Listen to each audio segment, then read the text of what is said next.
ஆனால் இந்தி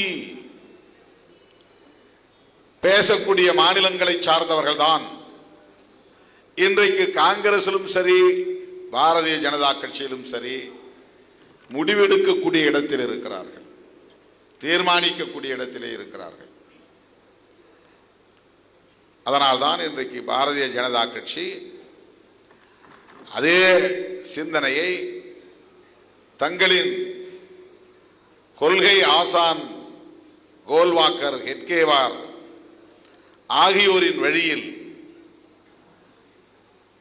ஒரே மொழி ஒரே கலாச்சாரம், ஒரே மதம் ஒரே கலாச்சாரம், ஒரே தேசம் ஒரே கலாச்சாரம் என்பதை வடிவமைப்பதற்கு தீவிரமாக முனைகிறார்கள்.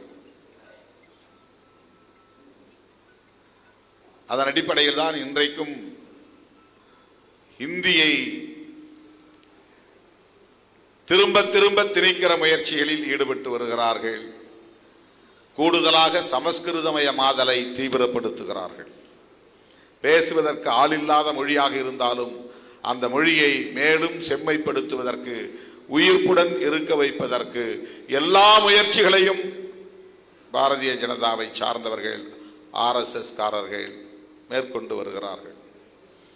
இப்படியான ஒரு சூழலில் மொழி வழி தேசியத்தை அவர்களால் ஒருபோதும் ஏற்றுக்கொள்ள முடியாது. அது பிராந்தியவாதமாக வளரும் நாடு பிரிவினைக்கு இட்டு செல்லும் என்கிற கருத்தை கொண்டவர்கள்தான். மொழி வழி தேசியம் என்றால் தமிழ் தேசியம், மலையாள தேசியம், கன்னட தேசியம், தெலுங்கு தேசியம் என்று வளர்ந்துவிடக்கூடாது. அந்த கருத்து வலுப்பெற்றால் ஒவ்வொரு மாநிலமும் தனித்தனி நாடுகளாக சிதறுண்டு போகும். தாம் விரும்புகிற ஒரு இந்தியாவை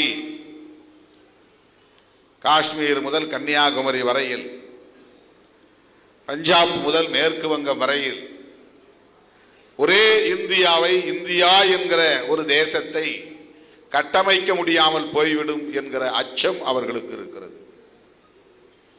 எனவே அடிப்படையில் அவர்களால் மொழி வழி தேசியத்தை ஏற்கவே முடியாது.